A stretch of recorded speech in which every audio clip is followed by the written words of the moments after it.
지리지 2탄 시작하도록 하겠습니다. 지난번 1편 때 너무 긴장을 많이 해서 제가 하고 싶었던 말을 다 못했던 것 같아요. 그래서 이번에는 이렇게 엄청나게 준비를 해왔습니다.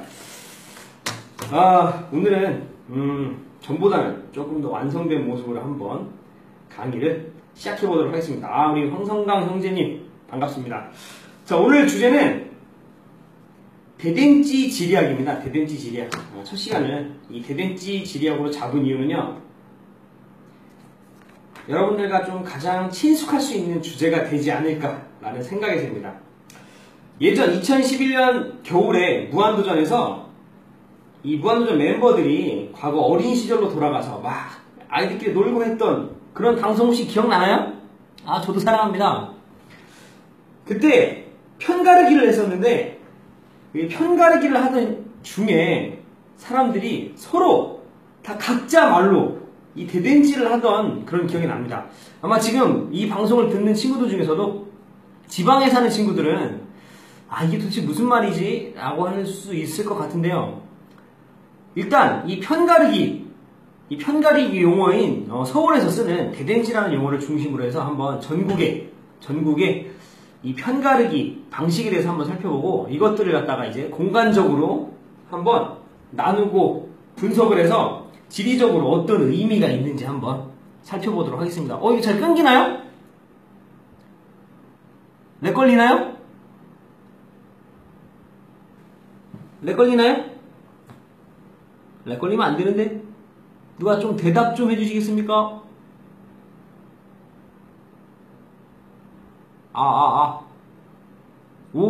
렉 안 걸리죠? 막 끊기고 그러나요? 네. 그러면 바로 한번 시작을 해보도록 하겠습니다. 일단 대댄지라는 말이 무슨 말인지를 먼저 좀 알아야겠죠. 이 대댄지라는 말은 일본에서 건너온 말로서 손 윗부분과 손 아랫부분이라는 뜻이 있습니다. 그래서 서울에서는 이런 방식으로 표현을 갈랐는데 한번 보겠습니다.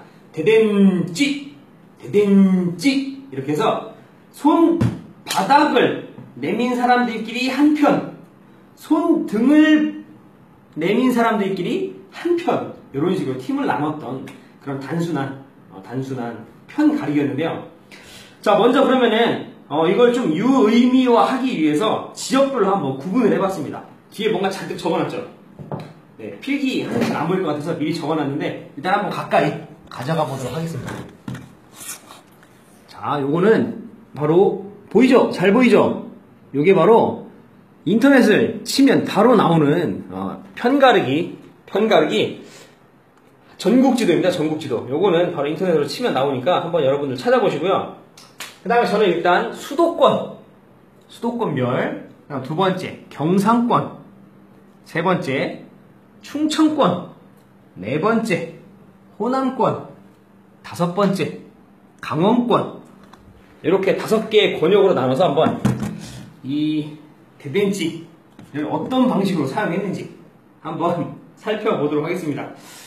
자, 각자 자기 지역이 나올 때마다 큰 호응 부탁드리겠습니다. 자, 먼저 1번 그룹 서울, 인천, 부천입니다. 일단 대댄지라는 말이 일본에서 건너왔다라는 사실은 제가 방금 전에 말씀을 드렸는데, 당연히 우리가 1910년도 일제 강점기에 들어서게 되면서 일본인들이 대거 유입이 되고, 그러는 과정에서 이 말이 들어왔을 거라는 걸 여러분들도 잘 알고 있겠죠? 자, 그런데 여기서 한 가지 주의할 것은 뭐냐면은, 이 대댄지라는 말은 어른들이 썼던 말이 아니라 우리 아이들이 노는 과정에서 썼던 말이라는 사실을 먼저 한번 잘 염두에 두셔야 됩니다. 그렇다는 얘기는 아이들이 자기들만 일본에서 우리나라로 넘어오진 않았겠죠, 그죠? 그렇다는 얘기는 결국 일본에서 하나의 가정이 우리나라로 넘어와서 정착되고 살아가는 과정에서 우리나라 아이들과 접촉을 통해서 이 대댄지라는 말이 전파됐을 거라는 사실을 여러분들이 유추해 볼 수 있습니다. 자, 그러면 먼저 서울로는 어떤 방식으로 어떤 방식으로 이 대댄지가 유입됐을지에 대해서 한번 유추해보는 시간 갖도록 하겠습니다. 일단 요거는 전부 다 가정이에요. 그냥 제가 혼자 생각한 거니까 이게 사실이다. 이렇게 생각하시면 안 됩니다. 알겠죠? 자, 먼저 1번 그룹인 서울, 인천, 부천의 이 대댄지 방식을 먼저 한번 읽어드리겠습니다. 자, 먼저 첫 번째. 인천은 이렇게 대댄지를 했습니다. 댄지의 후라시. 댄지의 후라시. 네, 이런 식으로 했다네요. 제가 라임을 잘 몰라서. 혹시 인천 사시는 분 있으면은 알려주시기 바라고요. 그 다음에 인천에는 한 가지 방식이 더 있는데, 엎어라, 뒤집어라. 엎어라, 뒤집어라. 자, 이런 방식으로 했다고 합니다. 자, 그 다음에 서울 같은 경우는 여러분도 다 알다시피 대댄지. 자, 이런 식으로 했었고요. 부천도 역시 마찬가지로 부천에 여기 적혀있진 않지만 이 대댄지라는 말을 썼다고 합니다. 자, 그렇다면은 서울과 부천과 인천 이 라인을 잇는 공통점이 하나 있습니다. 혹시 뭔지 아시겠어요? 자, 우리 지리 배운 친구들, 인천과 부천과 서울 이 세 지역 간에 공통점이 하나 있습니다. 네, 지금 제가 말하는 게 좀 늦죠? 그냥 제가 답을 말하도록 하겠습니다. 그건 바로 경인선이 지나가는 선이라는 겁니다. 경인선. 자, 1899년도에 만들어진 경인선이 지나는 루트가 바로 인천, 그리고 부천, 그리고 서울이라는 거죠. 자, 일본인들이. 자, 한번 볼까요? 그렇죠. 바로 그겁니다. 대댄지라는 말이 다 들어간다는 거죠. 일본, 부천, 인천. 1876년도에 우리나라에 강화도 조약이 맺어지게 되면서 세계 항구가 개항이 되기 시작을 합니다. 그렇죠? 원산과 부산과 인천 이렇게 세계 항구가 개항이 되면서 특히 인천은 서울과 가깝기 때문에 인천에 일본인들이 많이 들어와서 장사를 하기 시작하죠. 그렇죠? 인천 해안가에서. 그러면서 먼저 인천이 활성화가 되기 시작하고 일본인들이 아마 들어와서 살기 시작하지 않았을까라는 생각을 해봅니다. 그리고 나서 이제 후에 이제 일제강점기가 되면서 이 기존에 일본 사람들이 와서 터전을 잡았던 그 지역에 일본의 가정들이 하나하나 들어오지 않았을까. 그리고 역시 서울로 가는 가장 확실한 루트이기도 했고 말입니다. 그래서 이 대댄지라는 말이 순차적으로 퍼져나가지 않았을까라는 생각을 먼저 해봅니다. 자, 그래서 서울, 인천, 부천은 같은 대댄지라는 말이 들어간다는 사실을 알 수 있겠고, 자, 두 번째는 서울 이외에, 서울과 부천과 인천 이외의 주변 지역을 먼저 한번 살펴볼 건데, 일단 제가 사는 안양부터 한번 살펴볼까요? 자, 안양은 이런 식으로 했습니다, 우리. 자, 제가 안양 사니까 저는 보지 않아도 잘 하실 수 있어요. 억쳐라 뒤쳐라 먹는 대로 먹자 쫄려도 모른다 한판이면 그만. 자, 이런 식으로 했던 기억이 납니다. 안양 사시는 분들 많은데 이렇게 했었나요? 아마 지역마다 조금씩 차이는 있지만 포맷은 다 이렇지 않을까라는 생각을 해보고요. 그 다음에 파주권을 또 한번 가지고 와봤는데, 파주는 하늘과 땅, 이 맞나요? 네, 파주를 살지 않아서 잘 모르겠고요. 양평 같은 경우는 엎쳐라 뒤쳐라 찌글려도 말 못해 아가리에 똥 쳐넣기 뭐 이런 말을 했다고 합니다.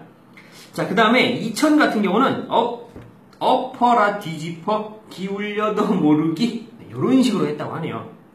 네, 여러분들 반갑습니다. 계속 들어왔다 나갔다 하네요. 자, 안성 같은 경우는 엎어라 제쳐라 이런 식으로 했고요. 평택 같은 경우는 네, 반가워요 영광이. 자, 평택 같은 경우는 엎어라 제쳐라 째여도 모른다 똥숟간에 똥 퍼먹기, 네, 이런 식으로 이 편가르기를 했다고 합니다. 자, 지금 했던 말들을 여러분들이 다시 한번 머릿속으로 되돌려 본다면은 아마 포맷이 역시 비슷하다라는 거 알 수 있을 겁니다. 안양, 파주, 양평, 이천, 안성, 평택 등과 같이 서울 주변 지역의 경우에는 엎어라, 뒤퍼라라는 말이 많이 등장을 합니다. 여기에는 대댄지라는 말이 없죠. 일본어가 섞여 있지 않습니다. 그죠? 자, 그래서 하나 유추를 또 해볼 수 있을 것 같아요.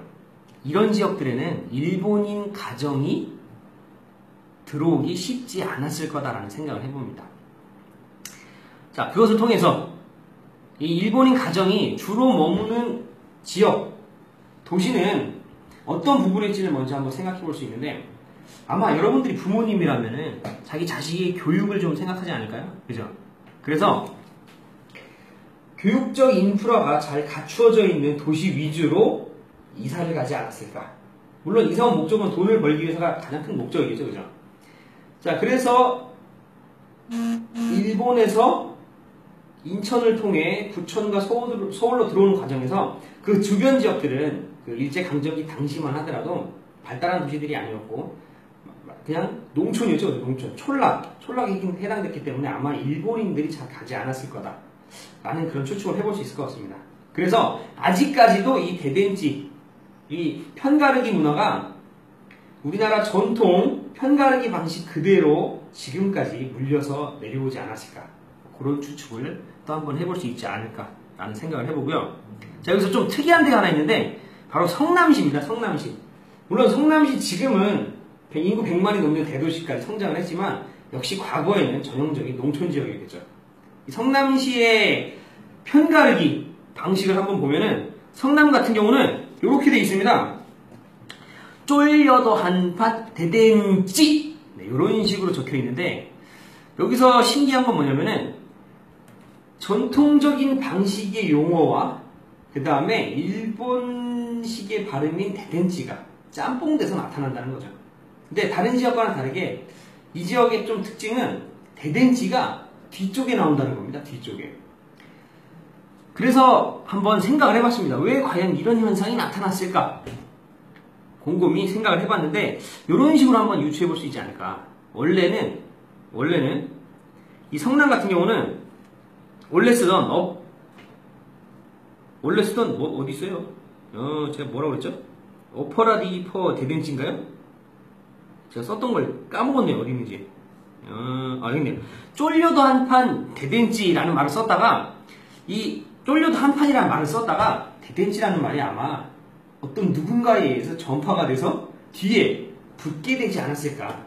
그래서 이 성남 지역 같은 경우는 대댄지의 이 수도권의 대댄지에 약간 점이지대적인 성격이 나타났던 게 아닌가라는 한번 생각을 해봤습니다.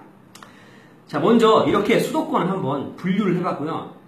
다시 한번 정리를 해보자면은 수도권 같은 경우는 서울과 인천, 부천 같은 경우는 대댄지라는 용어가 주로 사용됐던 걸로 봐서 아마 이 경인선 철도 라인을 따라서 이것들이 전파되지 않았을까. 역시 일본인 학생들의 중심이 돼서 아마 전파가 되지 않았을까.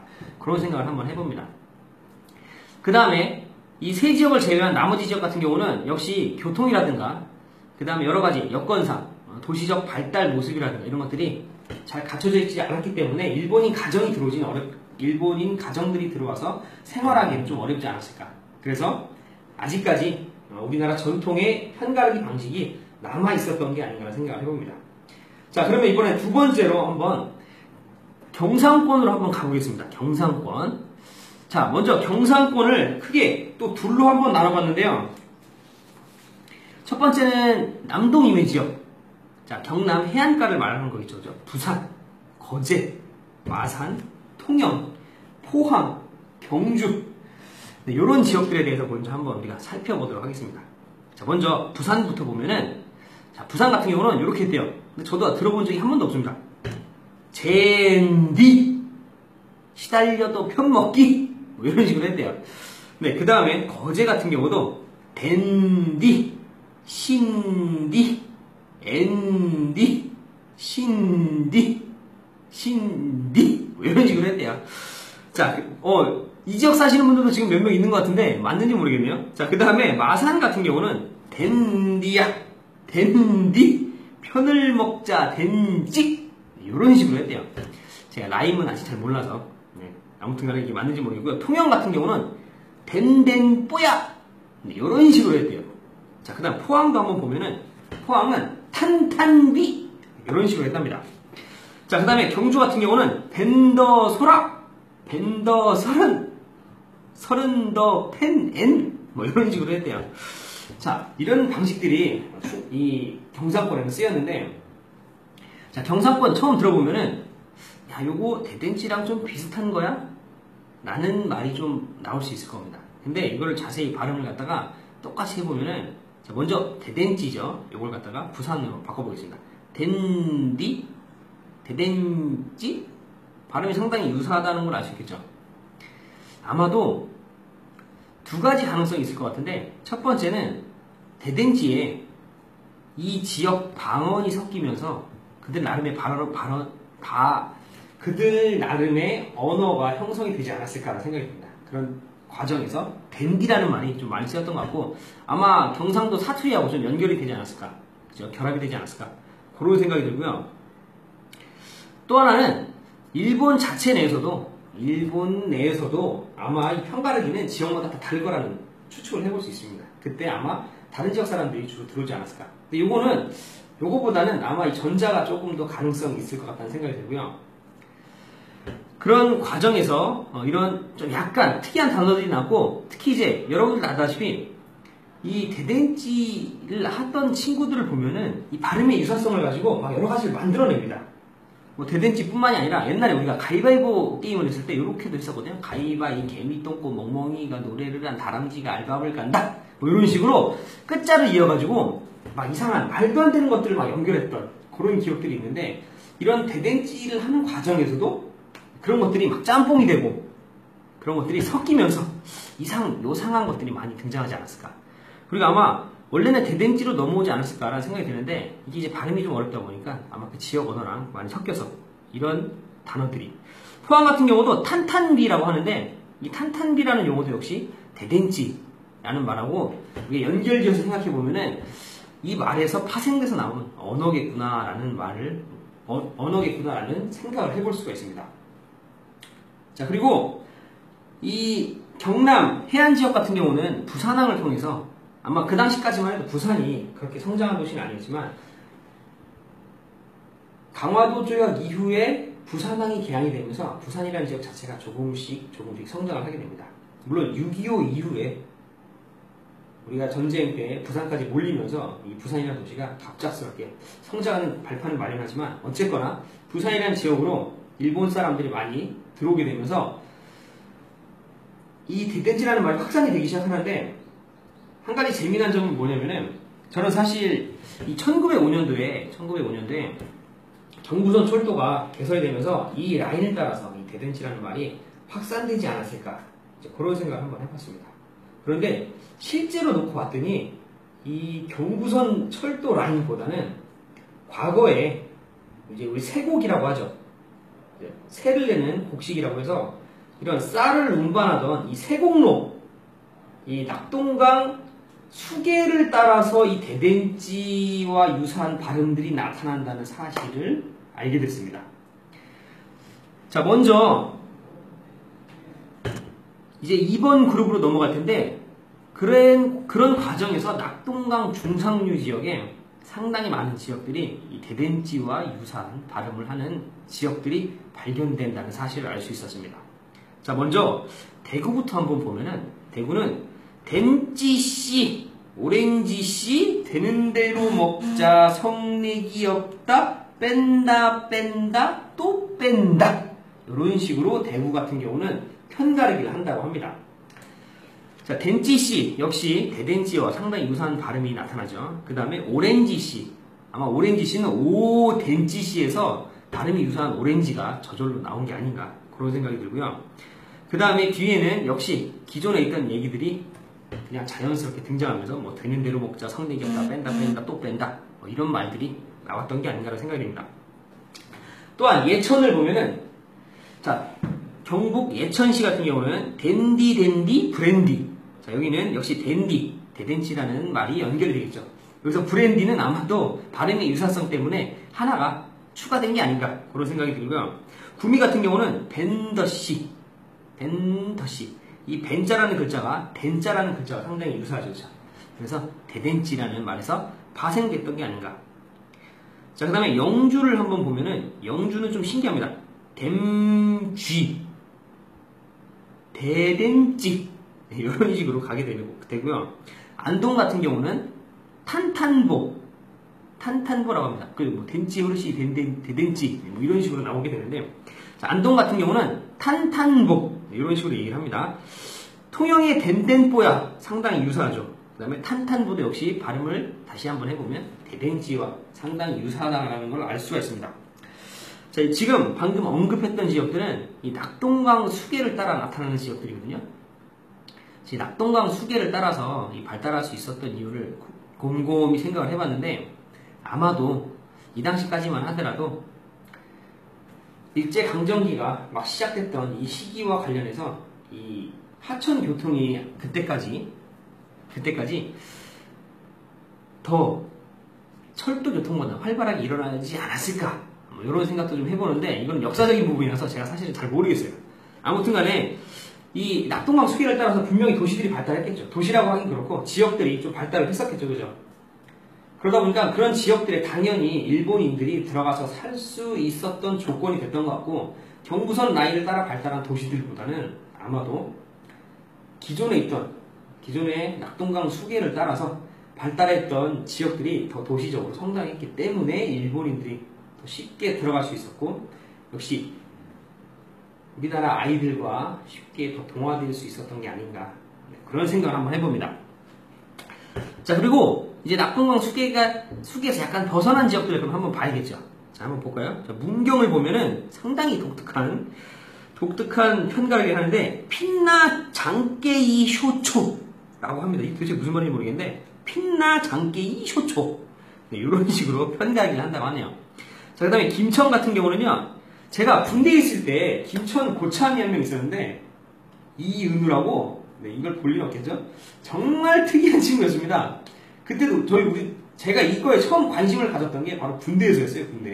군대에서 다양한 지역 사람들이 있었거든요. 제주도, 서울, 경기도, 경상도도 지역마다 다 있었고요. 전라도, 뭐 여러 지역들에서 와가지고 한 부대에 생활을 했는데, 이 눈썰기를 하다가 편을 먹을 일이 있어가지고 대댄지를 하게 됐어요. 근데 지역마다 대댄지가 방식이 다 다른 겁니다. 그때 사실 저는 처음 알았어요. 2003년도에. 아무튼 간에 그때 이제 김천 사람이 한 명 있었는데, 김천 고참이 한 명 있었는데, 그 고참이 정말 말도 안 되는 용어를 했던 거예요. 이게 기억이 나요. 당연히 무슨 말인지 모르니까 그 당시에 기억을 못했다가 이번에 조사를 하면서 알게 됐는데, 김천 같은 경우는 탐탐패요 타듬타듬태요 이카는데 뭐 있어 전락하나 뭐라 이거 쌌나 스스스스스, 오호, 이게 바로 김천의 편가르기 방식이라고 합니다. 네, 그때도 이 당시에도 제가 군대 있을 당시에도 요와 유사한 말로써 했던 것 같은데, 아무튼 참 특이한 동네죠. 그 다음에 이렇게 두 군데를 먼저 한번 살펴보면은, 이 문경과 김천 같은 경우는 소백산맥이 지나는 위치에 있는 산골짜기라고 보시면 될 것 같아요. 특히 이제 문경 같은 경우는 우리가 이제 조령이라고 해서 과거에 한양을 보러 가던 사람들이 넘어다니던 고개가 있는 지역입니다. 아마 이제 일제강점기가 되고 일본인들이 이렇게 산속 깊숙한 곳까지 들어오진 않았겠다는 생각이 들죠, 그죠? 그래서 문경이나 김천 같은 경우는 아마 자신들만의 그런 고유한 편가르기 방식이 남아 있었던 게 아닌가 생각이 들고요. 이 지역은 기존의 영남 지역과 그 다음에 충청 지역과도 상당히 다른 독자적인 패턴의 대댄지 문화가 있는데, 아마도 산속 깊숙이 자리한 동네라는 지역적 특징이 이런 독특한 편가르기 방식을 만들어내지 않았나, 그런 생각을 한번 해봅니다. 자, 그 다음에 이제 울산을 한번 보면은, 울산은 해안가임에도 불구하고 이 부산이나 경주 뭐 이런 도시들과 상당히 근처인 지역임에도 불구하고 그런 단어들이 나타나지 않습니다. 한번 볼까요? 실림없다, 말없다, 으르문대야 되는 대로 먹자, 성내기 없기, 또 이런 것도 있다고 합니다. 소라소라, 셔치 미뚜껑, 그 다음에 편을 읍자, 편다리 샤바, 이거 쿵다리 샤바랑 좀 비슷한 게 하나 있네요. 자, 아무튼 이런 식의 발음들이 나타나는데, 이 울산 같은 경우 지금은 광역시지만 과거에는 울산은 전형적인 어촌이었거든요. 아마 역시 일본인들이 가서 살기에는 적합한 환경은 아니었지 않나 생각을 한번 해봤고요. 자, 이런 식으로 이제 경상도 지역을 분석을 해봤는데, 이 경상권 같은 경우는 생각보다 우리 수도권보다 이 수도권에 보다도 대댄지와 유사한 발음들이 많이 나타난다는 걸 알 수 있습니다. 아마 이럴 수 있었던 가장 큰 원인은 부산과의 지리적 거리가 가장 가까웠기 때문이 아니었나. 부산항을 통해서 쉽게 여러 지역들로 퍼져나갈 수 있지 않았나라는 생각이 들어서, 이제 그런 과정들이 있었기 때문에 오히려 경상권이 수도권보다 이 대댄지라는 발음에 이 대댄지와 유사한 발음의 편가르기 방식이 많이 나타난 게 아닌가라는 생각을 한번 해볼 수 있지 않을까 합니다. 자, 이번에는 어디로 한번 넘어가 볼까요? 자, 충청권으로 한번 넘어가 보도록 하겠습니다. 자, 충청권은 자, 먼저 천안부터 한번 제가 한번 발음을 해보겠습니다. 천안 같은 경우는 엎어라 젖혀라 얼려도 모른다 똥 빨아먹기 이런 식으로 아마 했다고 하네요. 자, 서산 같은 경우도 역시 엎어라 젖혀라 못 살아도 살기 금반지 천억개. 금반지 천억개가 왜 나왔는지 모르겠지만 아무튼 이런 식으로 했다고 합니다. 자, 그리고 홍성 같은 경우는 편 들어주세요 못 들어도 듣기 똥 빨아먹기. 네, 이런 식으로 편가르기 했다고 합니다. 자, 그 다음에 청주 같은 경우는 앞쳐 뒤쳐 이런 식으로 했다고 하고요. 네, 일단 여기까지 제가 말을 했는데 지금 말한 지역들은 경기권, 수도권의 안양이라든가 아까 얘기했던 뭐 여러 지역들 있죠. 이 수도권에 있는 지역들과 상당히 유사한 패턴을 보이고 있습니다. 이걸로 봤을 때 이 충청권과 경기권 같은 경우는 이 하나의 놀이문화권으로 나타나지 않았을까 그런 생각을 해보고요. 실제로도 우리 한반도의 지형을 보면은 이 충청권과 수도권 같은 경우는 이 산맥이나 이런 것들로 인해서 크게 단절되어 있지 않는 모습을 나타내고 있습니다. 그래서 충청권과 서울권 같은 경우는 교류가 상당히 다른 지역들에 비해서 왕래가 자유롭지 않았을까. 그래서 역시 이런 비슷한 유형의 편가르기 방식이 자연스럽게 퍼졌던 게 아닌가라는 생각을 한번 해보게 됩니다. 역시 일제의 잔재가 들어오지 않을 수 있었던 건 이 충청권 역시 그렇게 발달한 지역들이 많이 없었기 때문에 일본인 가정들이 이곳에 와서 아이들의 교육을 위해서 이곳에 와서 생활하진 않았겠다는 생각이 드네요. 그죠? 하지만 유일하게 충청권에서 딱 한 군데 이 일제의 잔재가 나타나는 곳이 있습니다. 바로 대전인데요. 자, 대전 같은 경우는 우에 시다리 찌단말 없기 라는 말이 나옵니다. 여기서 보면은 대댄지랑은 전혀 상관이 없죠. 근데 여기에 보면은 일본어 같은 단어가 하나 나옵니다. 바로 우에 시다리라는 말인데요. 제가 우에 시다리라는 말을 한번 찾아봤습니다. 찾아봤더니 상하 위아래 라는 뜻이 있더라고요. 대댄지랑 상당히 유사한 뜻을 가진 단어가 이렇게 나옵니다. 우에 시다리, 그 다음에 찌단말 없기. 아마 찌단말 없기는 기존에 있던 용어 아니면은 이 우에 시다리랑 약간 발음의 유사성을 살려서 뒤에 갖다 붙인 말이 아닐까 이런 생각이 드는데, 이 대전 같은 경우는 왜 이런 일본식 편가르기가 나타나게 됐는지를 한번 우리가 생각해 볼 필요가 있겠죠. 여러분들 어느 정도 예상을 하셨다시피 대전 같은 경우는 1905년도 우리가 이제 경부선이 놓이게 되는데, 이 경부선이 놓이고 또 시간이 지난 후에 대전 같은 경우는 호남선의 분기점이 되면서 급성장을 하게 되죠. 자, 그런 과정에서 이 대전 같은 경우 도시로서 조금씩 발달을 할 수 있었고, 그보다도 더 큰 결정적인 원인은 1906년도에 일본인들을 위한 초등교육기관이 설치됐다고 합니다. 일본인들을 위한 초등교육기관이 설치될 수 있었기 때문에 일본의 아이들이 대전에 들어올 수 있었던 게 아닌가, 그죠? 그래서 이 대전에는 일본식 편가르기가 정착이 되었던 게 아닌가라는 생각을 한번 해봅니다. 어느 정도 연관이 있겠죠? 자, 이렇게 우리가 충청권을 한번 봤고, 자, 이번에는 전라권을 한번 봐보겠습니다. 전라권. 자, 전라권 같은 경우도 역시 대댄지 흔적은 많이 보이지가 않습니다. 자, 그렇다고 해서 경상도가 아니죠. 경기도의 기본 포맷인 엎어라, 뒤집어라와 같은 방식도 나타나지 않습니다. 자, 호남권은 역시 호남권만의 독자적인 편가르기 문화가 나타난다는 사실을 알 수 있는데요. 자, 먼저 전주부터 한번 보면은 전주는 이런 식으로 한다네요. 쫄지마 으라으라 세요 되는 대로 난다 똥 빨아먹기 먹기 네, 이런 식으로 편가르기를 했다고 합니다. 자, 그 다음에 군산 같은 경우는 흰둥이 검둥이 못 갔어도 가기 똥 빨아먹기. 네, 역시나 똥 빨아먹는다라는 얘기가 또 나오네요. 자, 그 다음에 익산 같은 경우는 편먹고 먹기 아니거나 세요 쌤쌤이남이 니까지 게 뭐냐. 네, 이런 식으로 발음을 했다고 합니다. 자, 그 다음에 네, 일단 여기까지 먼저 한번 보면은 일단 똥 빨아먹기라는 단어가 상당히 많이 나오죠. 그죠? 똥 빨아먹기. 충청권에도 똥 빨아먹기라는 단어가 나오는데 이런 단어들이 아마 서로 공유가 되지 않았을까. 그죠? 이런 생각을 한번 해보고, 자, 이제 김제로 한번 넘어가 보면은, 네, 그죠? 우리 건우님, 우리 건우야 고맙다. 끝까지 들어주는구나. 자, 김제 같은 경우는 소라매치기 이런 식으로 한다고 합니다. 광주 같은 경우는 소라이미치미치 개미똥꾸녕, 여기도 또 똥을 나오네요. 그죠? 자, 그 다음에 순창 같은 경우는 소라미가 미찌미니뽀, 네, 이런 식으로 한다고 합니다.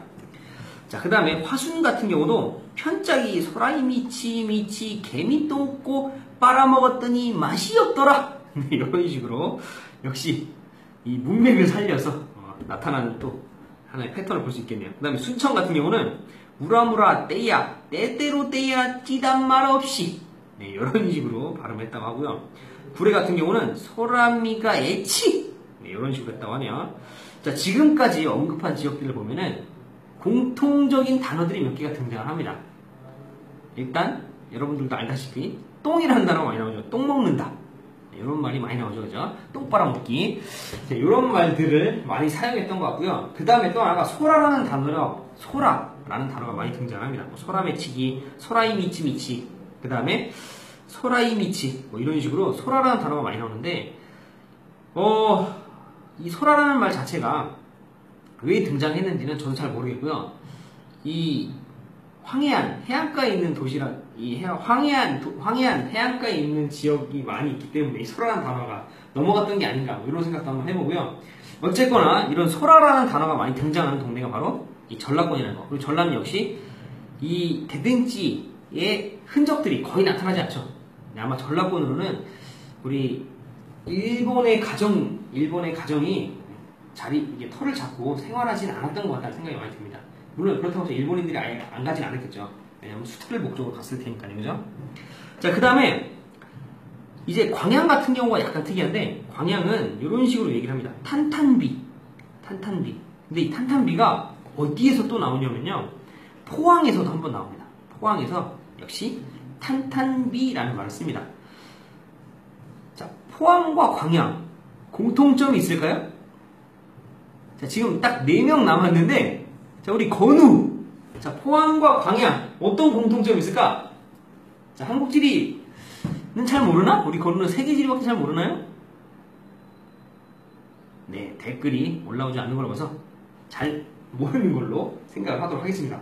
자, 포항과 광양은 공통점을 곰곰이 찾아봤는데 딱 하나밖에 나오지가 않았어요. 뭐냐면은 바로, 그렇죠, 정답입니다. 제철. 포항 제철소하고 광양 제철소 두 개가 있죠. 제 생각으로는 일단 제철소가 처음 만들어진 곳이 바로 포항입니다. 포항. 그리고 포항 같은 경우는 역시 경상권에 해당이 되고, 예, 그렇죠, 경상권에 해당이 되면서 역시 일본인들이 유입됐을 가능성이 매우 있겠죠. 그러면서 이 탄탄비라는 말이 아마 지역 방언과 연결이 돼서 합쳐져서 만들어진 게 탄탄비라는 단어가 된 것 같은데, 이 이후에 1982년도에 광양에 제철소가 새롭게 들어서게 되죠. 그렇죠? 그러면서 아마 포항에서 일하시던 많은 노동자들 분께서 광양으로 이주하는 과정에서 그 아이들의 그 탄탄비라고 하는 편가르기 문화가 광양에 넘어가지 않았을까라는 그런 생각을 한번 해보게 됐습니다. 이렇게 본다면은 아마 전국에서 광양의 편가르기가 가장 역사가 짧은 그런 편가르기가 될 수도 있지 않을까, 네, 그런 생각을 한번 해봤고요.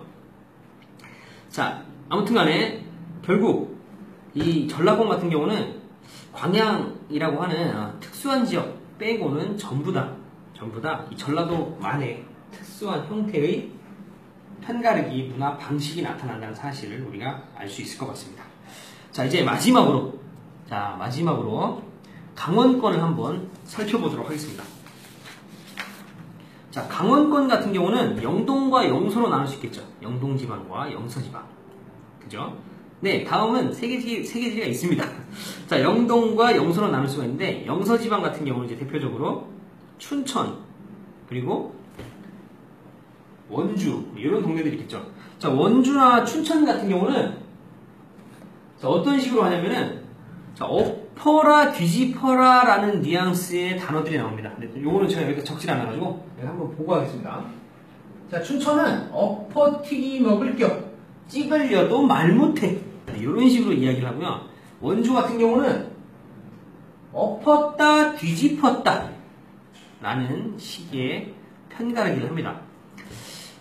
자, 역시 어느 정도 한국지리 공부를 한 친구들은 알겠지만 태백산맥을 중심으로 영서지방은 이 수도권과 상당한 문화적 공통점을 가지고 있다는 사실을 알 수 있겠죠.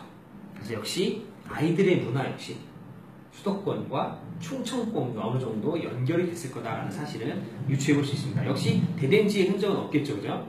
자, 그 다음에 영동지방으로 한번 가보면은, 영동지방 같은 경우는 강릉과 속초 이 두 군데가 있는데, 자, 강릉 같은 경우는 뭐라고 하냐면요, 하늘이 높이 땅, 이런 식으로 얘기한다고 합니다. 그 다음에 뒤에 편자. 다시 한번 얘기해 볼게요. 하늘이 높이 땅, 편자. 네, 어느 지역과도 유사성이 없는 강릉 지역만의 독특한 편가르기 문화가 나타나죠. 자, 역시 이럴 수밖에 없었던 결정적인 원인은 아마 태백산맥이 있지 않았을까, 그죠? 문화적 교류가 쉽지 않았던 강릉의 경우 역시 독자적인 패턴의 편가르기가 나타나지 않았을까라는 생각을 해봅니다. 자, 그 다음에 속초 같은 경우는 상당히 의외인데, 속초는 댄찌 이런 식으로 한다고 합니다. 자, 댄찌라고 한다면 역시 대댄찌에서 파생된 말이겠죠, 그죠? 속초 같은 경우는 왜 이런 일본의 잔재인 대댄찌가 속초에 들어오게 됐는지 상당히 의아한데, 여기는 제가 아무리 생각해봐도 추측이 불가능합니다. 그나마 한 가지 추측한 건 수도권에 잘 사는 서울 아이 학생이 학생 한 명일지 두 명일지 모르겠지만 속초로 이사를 갔는데, 서울 아니다 보니까 이 속초의 아이들보다 좀 주도권을 갖고 있지 않았을까. 그래서 이 말이 전파된 게 아닐까. 네, 이런 생각도 한번 해봤습니다. 아무튼 간에 이 속초 같은 경우는 상당히 예외적인 케이스라고 보시면 될 것 같고, 자, 이렇게 우리가 전국을 권역별로 나눠서 이 편가르기 문화를 봤는데, 역시 이 편가르기 문화도 이 산맥에 따라서 권역별로 독자적인 패턴들이 나타난다는 사실을 알 수 있었던 것 같다는 생각이 듭니다. 그리고 일제강점기 때 일본인들이 들어오게 되면서 이 일본 아이들의 영향을 많이 받지 않았을까, 그런 생각이 들고, 아마 그런데 일본인 아이들과 우리 아이들이 동등한 입장에 서진 않았겠죠, 그죠? 우리는 결국 피지배국이었고 일본은 지배국이었다는 사실, 아마 많은 우리 아이들이 차별을 받지 않았었을까. 그런 과정에서 이 일본인 아이들에게서 자연스럽게 이 대댄지라는 말이 넘어왔던 게 아닌가 라는 생각을 하게 되면, 이 대댄지라는 말은 가급적이면 사용하지 않는 게 더 현명하지 않을까라는 생각을 해봅니다. 2011년도 12월 달에 방영됐던 무한도전에서도 밑에 자막에 그런 말이 나왔었죠. 이 대댄지라는 말을, 일제의 잔재였던 대댄지라는 말을 쓰기보다는 가급적이면 우리말이 엎어라, 뒤집어라 라고 하는 말들을 사용하는 게 우리 문화를 지키는 데 더 도움이 되지 않을까라는 생각을 해봅니다. 자, 오늘은 이렇게 대댄지와 관련돼서 지리적으로 한번 유의미하게 지역들을 묶어봤고요. 역시나 문화권에 따라서 지역만의 특색이 나타난다는 사실을 알 수 있었습니다. 어떤가요? 의미가 있었나요? 네, 아직까지도 사실 제가 많이 긴장이 돼서 많이 버벅댔는데, 다음부터는 더 익숙한 모습들로 찾아볼 수 있지 않을까. 자, 오늘은 내용이 많아서 방송 시간이 좀 길었는데 다음번에는 좀 더 짧아질 것 같아요. 벌써 40분이나 있네요. 다음 주 화요일, 목요일, 토요일 같은 경우, 이 다음 주에는 기후 중에서도 바람과 관련된 바람 3부작을 준비했습니다. 화요일과 목요일은 아마 고3 대상이 돼서 약간은 내용이 좀 어려울 수 있어요. 일반인들한테. 하지만 잘 들어본다면 어느 정도 이해할 수 있지 않을까 그런 생각이 들고요. 마지막 토요일 날에는 우리가 배운 바람을 가지고 이 세계사적으로 한번 접근을 해서 세계적인 측면에서 이 바람이 어떻게 이용이 됐는지를 한번 같이 이야기해 보도록 하겠습니다. 그러면 오늘은 여기까지 방송을 하는 걸로 하겠습니다. 여러분 빠이빠이. 그쵸? 김건우님 내 전문가죠? 내 전문이지? 네, 기대하겠습니다. 그러면 다음에 뵙겠습니다. 안녕.